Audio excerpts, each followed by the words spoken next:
मैं नीलम मिश्रा एक बार पुनः आपका स्वागत करती हूँ अपने इस चैनल में।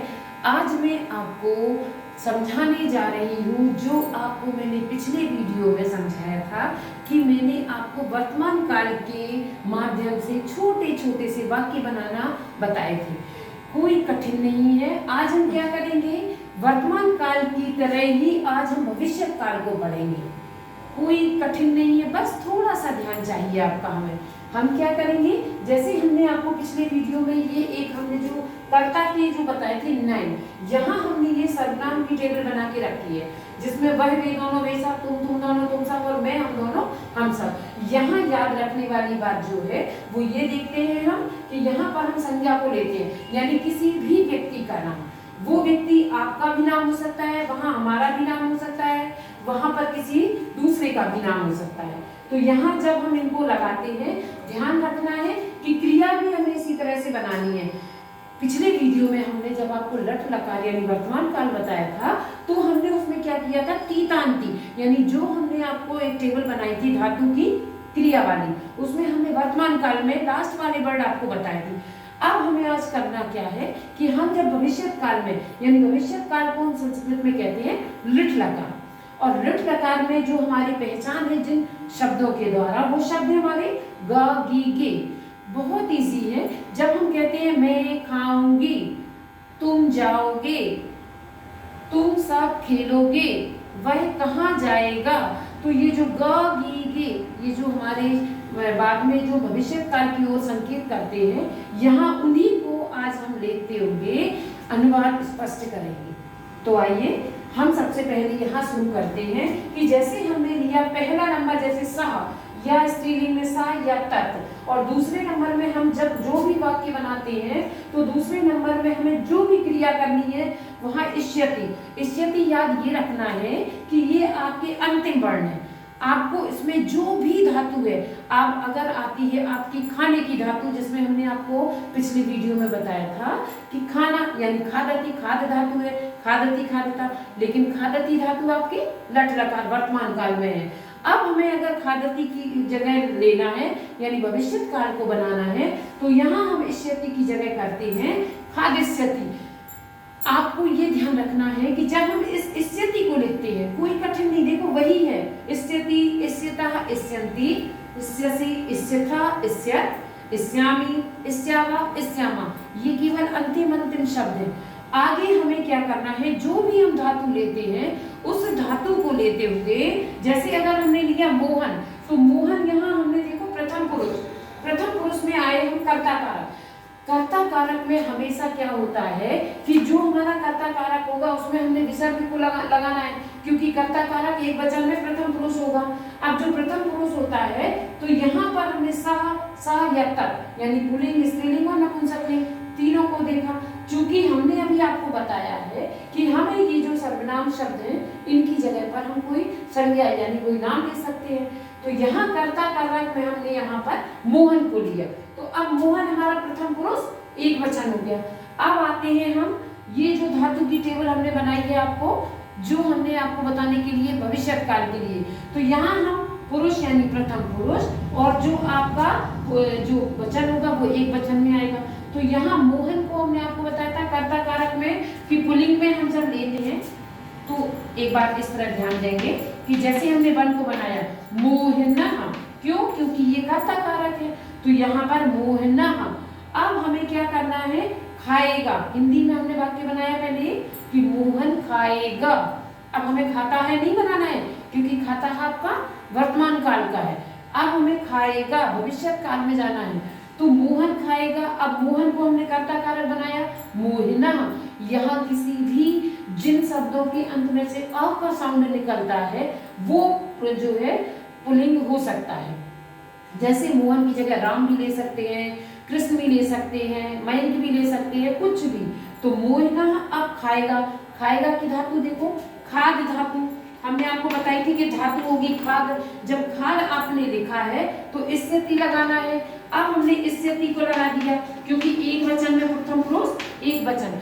ध्यान हमें ये रखना है कि अगर हमने इष्यति लगाया है तो यहाँ हम खाद की जगह खादी कर देंगे, यानी छोटी ई की मात्रा। तो अब क्या होगा, मोहिनः खादिष्यति। तो यहाँ अब आपका एक वाक्य देखो कितना इजी है, आया आराम से समझ में कि मोहिनः खादिष्यति, प्रथम पुरुष एक वचन। चलिए दूसरे में हम चलते हैं, अभी हम इसको रब करते हुए दूसरे में चलेंगे, तो यहाँ हम इसको रब करेंगे और अब दूसरे में हम आते हैं, जैसे 2 छात्र पढ़ेंगे, 2 छात्र। यहाँ हमने देखो अब यहाँ पर द्विवचन आ गया क्योंकि 2 की संख्या आई है, तो यहाँ पर जब छात्र है तो छात्र का द्विवचन होता है छात्रौ तौ। तो यहाँ पर छात्र यानी 2 छात्र, तो 2 छात्र को हमने नंबर सेकंड पे आते हैं छात्रौ। अब हमने जब छात्र लिखा तो छात्र क्या कर रहे हैं, क्रिया क्या जा रही है, पढ़ने की क्रिया। तो अब हमें यहाँ पर पठ धातु लगानी है। जब हमने यहाँ पठ धातु लगाई तो हम यहाँ भी जो है प्रथम पुरुष द्विवचन में पहुंचेंगे। तो यहाँ पर हमने पठ लगाई और इष्यतः, ये इष्यतः कर दिया। अब जब हमने यहाँ पर इष्यता किया तो ये पठ जो है यहाँ से पठ ही हो जाएगा। आपको यही ध्यान रखना है कि यहाँ जब भी आप भविष्य काल में जाओ तो इष्यता के पहले जो भी आप धातु लिख रहे हो उसमें छोटी ई की मात्रा लगाओगे। चलिए 3rd नंबर पर आते हैं, कोई कठिन नहीं है। तीसरे नंबर पर आते हैं कि सभी छात्राएं लिखेंगी। चलिए यहाँ पर चेंज करते हैं, यहाँ हमने छात्राएं किया है, छात्रा मतलब आपका स्त्रीलिंग। अब यहाँ पर सभी छात्राएं यानी बहुवचन आ गया, 3 या 3 से ज्यादा। तो यहाँ हमने बहुवचन में आपको ता हमारे लिखा था बेशा, लेकिन बेशा हमने केवल आपको बहुवचन में स्त्रीलिंग के सर्वनाम शब्द रूप में कहा है। अब यहाँ जो छात्राएं आई हैं तो यहाँ पर हम छात्राओं की जगह पर हमने आपको बताया था कि पिछले वीडियो में कि जो छात्रा वो होता है वो स्त्रीलिंग में बहुवचन में आपको बड़े आ की मात्रा के बाद केवल विसर्ग रखना है। तो यही वही है कि छात्रा में अपने विसर्ग रख के अब छात्राएं यानी सभी छात्राएं अपने आप हो गया। यहाँ हम सर्वे शब्द भी लिख सकते हैं, लेकिन छात्रा जो है सफिशिएंट यानी आपका पूरा तैयार है। फिर क्या करेंगे, अब यहाँ पर आए तो यहाँ बहुवचन में आएगी इष्यन्ति। अब यहाँ हमने इष्यन्ति क्यों लगाना है, लिखेंगे, लिख धातु है। तो पहले हम जो लिख धातु है ये ऐसे करना चाहिए, लेकिन लिख धातु का एक रूल है कि अगर हम भविष्य काल में जाते हैं तो लिख धातु में हम लिख की जगह ले करेंगे। तो अब यहाँ छात्राः लेखिष्यन्ति ऐसे करेंगे, छात्राः लेखिष्यन्ति। आपका ये जो है यहाँ हमने प्रथम पुरुष के तीनों वाक्य आपको इस तरह से स्पष्ट किए हैं। अब अगले बार में हम नंबर लेते हैं, जैसे आए हमें यहाँ पर मध्यम पुरुष, तो मध्यम पुरुष में जहाँ हमने 4 नंबर दिया, 4th में तुम दौड़ोगे। अब यहाँ तुम का मतलब हमने मध्यम पुरुष में आपको तुम बताया था, तो यहाँ अगर हमने लिया तुम और दौड़ने की जो धातु होती है वो चलती है धाव। धाव मीन्स होता है दौड़ना। अगर हमने दौड़ने की धातु में धाव लिया तो तुम के लिए हमने यहाँ लगाया स्यसि। तो स्यसि जब लगाया यानी स्यसि में आते हैं। अब जब हमने तुम लगाया तो इसके साथ में हमने धाव धातु लगाई और स्यसि कर दिया। अब स्यसि के बाद जब आया तो धाव के पीछे से आप एक छोटी की मात्रा लगा दो, धाविष्यसि, और आपका जो हो गया तुम धाविष्यसि बन गया। बिल्कुल क्लियर, तुम दौड़ोगे तुम धाविष्यसि, या तुम दौड़ोगी तो भी तुम धाविष्यसि होगा, तो कोई कठिन नहीं है।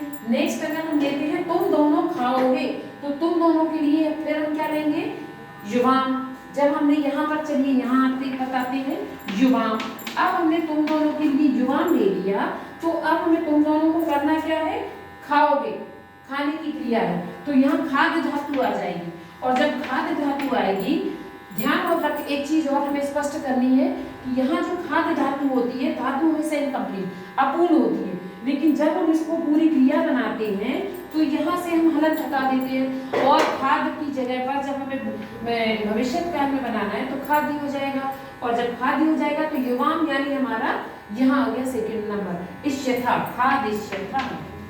तो ये आपका जो हो गया मध्यम पुरुष द्विवचन में क्लियर हो गया। अब आते हैं हम बहुवचन में, मध्यम पुरुष के बहुवचन में। मध्यम पुरुष के बहुवचन में हम लेते हैं तुम सब हंसोगे, हंसने की क्रिया, तो हंस धातु आ जाएगी। तो अब आते हैं हम तुम सब, हमने देखो यहाँ आए यूयम, यूयम की जो ली हमने टेबल ये, और जब हंसने की क्रिया आई अब आते हैं हंस धातु लगाई, और जहां पर इष्यता आया तो हसिष्यथ, ये आ गया हसिष्यथ। अब यहाँ पर छोटी की मात्रा, तो हसिष्यत हो गया। याद ये रखना, जो विसर्ग होता है, विसर्ग होता है मध्यम पुरुष द्विवचन में, लेकिन मध्यम पुरुष बहुवचन से विसर्ग हमारा चला जाता है, यानी हट जाता है। अब हम आते हैं उत्तम पुरुष में। तो जब उत्तम पुरुष में आए हमारा मैं बोलूंगा, मैं को हम संस्कृत में कहते हैं अहम, और बोलने की क्रिया जो चलती है वो होती है आपकी वद धातु। जब वद धातु आया तो मैं के साथ में देखो अहम, उत्तम पुरुष एक वचन, उत्तम पुरुष एक वचन में आए यहाँ पर अहम, तो अब यहाँ से आप धातु में आइए उत्तम पुरुष एक वचन में श्यामी। तो अब आपने जब वद धातु लगाई और श्यामी शब्द कर दिया, श्यामी शब्द करने के बाद वद की जगह वदी, यानी वदिष्यामि। अहम के बाद आता है आपका देखो आवाम। आवाम के साथ में हमने लिया है इसमें हम दोनों नाचेंगे, नाचने की क्रिया है, तो नाचने की क्रिया में आ जाएगा नर्तिष्यावः, क्योंकि इसमें जो नृत्य धातु चलती है, लेकिन नर्तिष्यति नर्तिष्यत नर्तिष्यावः, क्योंकि आवह जो आपका आता है उत्तम पुरुष द्विवचन। अब हम बहुवचन में आते हैं, हम सब जाएंगे, वयम, हम सब जाएंगे, हम सब को हम क्या करेंगे देखो वयम, तो वयम। अब जाने की क्रिया है, तो जाना होता है आपका गम, गम जो धातु होती है, और गच्छति गच्छता रूप चलते हैं, लेकिन हम सब में हमने लिया वयम, और जाने के लिए हमने गम धातु है, तो यह गम धातु में भविष्य काल में गम से ही चलते हैं, तो गमिष्यामः, इस तरह से आपका ये होगा। अगर यहाँ हम वर्तमान काल में लेते तो गम धातु में गच्छति गच्छता चलता, लेकिन यहाँ भविष्य काल में गम धातु का गम ही चलेगा, तो गमिष्यामः। तो अब हमें ये उम्मीद है कि आपको आज ये जो है अच्छे से क्लियर हो गए होंगे, और इसके साथ ही साथ मैं अब ये कहूँगी आपसे कि अगर आपको ये पसंद आया है, कोशिश मैं ये करूँगी कि अगली जो वीडियो भेजूँ उसमें भी आपको इसी तरह से समझ में आए। अगर आपको अच्छा लगा तो आप लाइक, कमेंट्स और जो है सब्सक्राइब कीजिए। इसके साथ ही साथ बिग थैंक्स।